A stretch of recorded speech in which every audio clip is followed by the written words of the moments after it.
My name is Dave Moss. I spend approximately 200 days a year at racetracks all over the country, helping professional and amateur road racers and track day riders with suspension tuning on their motorcycles. This is 2 Click Sound.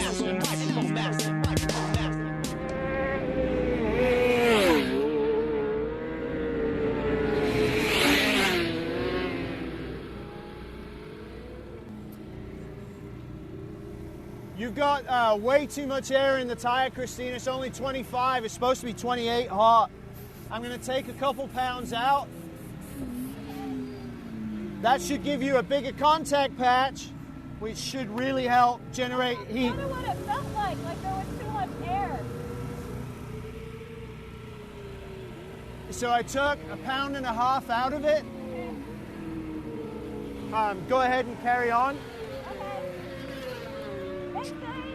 You're welcome. She's just rebuilt the R1 after she crashed it. So the first stop was a shakedown, see if anything's leaking, what's going on with the bike, making sure the belly pan's dry. There are a couple of clips that were loose. So basically get the bike, do some laps, make sure it's secure. Then she went out, started trying to get on the gas, but the bike wouldn't hook up. So it feels almost like you've got an old tire.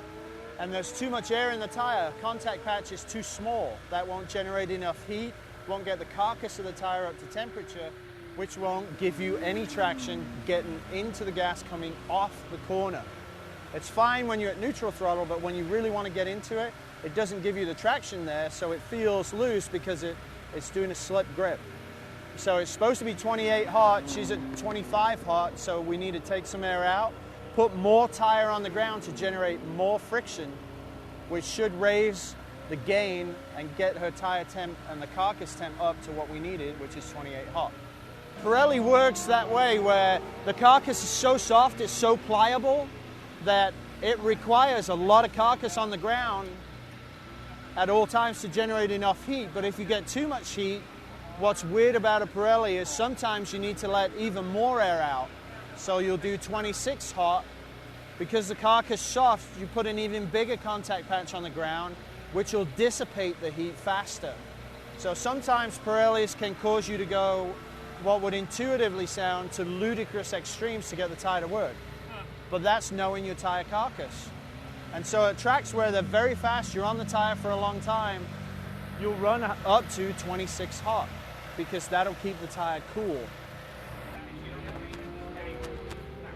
Okay, so I have my settings written down. You want me to get my notebook? No, I'm just, at this point, I'm looking at your preload, which is it's just a little over half of the way in. I tightened it up for Sears Point. That's the last place I rode it. Okay. The front end felt really good there, but here it feels really sloppy. It just sort of, it feels okay under the brakes, but yeah, coming into the corners, it just feels like it wants to sort of dance around as you go into the corners.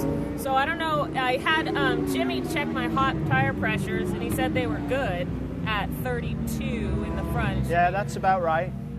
You're, see how shiny this side of the tire is? Yeah.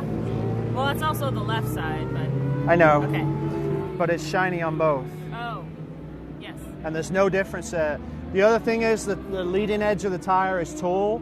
The back edge of the tire on the tread is rounded off and lower. Yeah. So what that's telling me, because you're explaining it to be sloppy on the brakes, the front end's going down, but it's kind of staying there and going. Yeah, and that's exactly what. And mid-corner, like once I turn in and I'm off the brakes or trail braking a little bit, it just feels sloppy, like it wants to sort of dance around. Okay, as I so go through the corner. Knowing that's the case, where you've even transferred the weight to the back of the bike and got the chain tight and started to roll on and the front's still not feeling right? Still feels sloppy. Okay. Yeah. It's cold out. The front forks are freezing cold. So what should you do? Loosen it up a little bit. To get what? To get the travel back. No. No? To get oil flow. To get oil flow. If you let the oil flow around, you get friction. If you get friction, you get heat. So in the mornings, especially when it's cold like this, you open your rebound up, maybe 5 or 6 clicks from where you usually are to allow the oil to move around the fork. Okay. Now, the fact that you're riding that low in the stroke is a different thing altogether. That isn't rebound related. The rebound's keeping it down there a little bit, but you shouldn't be that far down in the travel this early in the practice. Yeah. So what I'd like you to do is add a turn of preload and 2 clicks of compression. 1 turn of preload, 2 clicks of compression. And open your rebound up 5 clicks. Open, rebound, 5 clicks. Now, that's kind of based on that we might have another practice session. What about this afternoon when I'm racing? Should I be Unless back up? you need to do the preload and the compression. If your next practice isn't until the ambient temperature is up a little bit, take 3 clicks out of it. Because no matter what, it's really slow on rebound. And you need here, because it's bumpy, you need the tire back on the ground as quickly as possible, just like you would at Buttonwillow. Okay. Where it's bumpy, a bumpy track, you open the rebound up to force the tire back on the ground quickly. Okay. So do the preload. Wait, let me write this down. No, get the tools.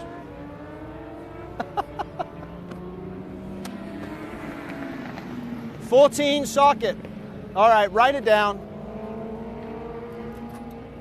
Christina, write it down first. I don't want to forget. No, that's fine. I get confused, and I know that at least you appreciate that I write stuff down. So, on your notes, when it's cold in the morning, you have to open rebound damping to allow the oil to flow. That's something, when it's 45, 50 degrees, you have to do. That's mandatory. Because the forks get way too much wind chill. You're doing 100 miles an hour or more in very cold air. So always open your rebound damping 3 to 6 clicks to let the oil flow and let it work. Okay.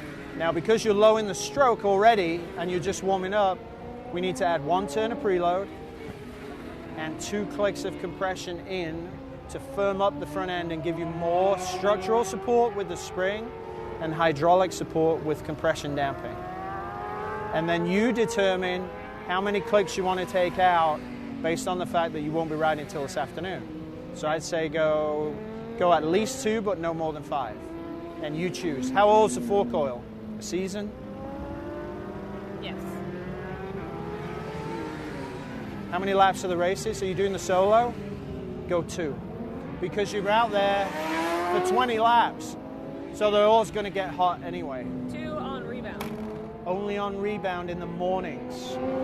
But I mean, when you were just discussing the 20 lap, are you referring to just 2 clicks? Just 2 clicks out. Because you're out there for a long period of time, the ambient temperature will be higher. So the oil will start to move. So you don't want to open it too much.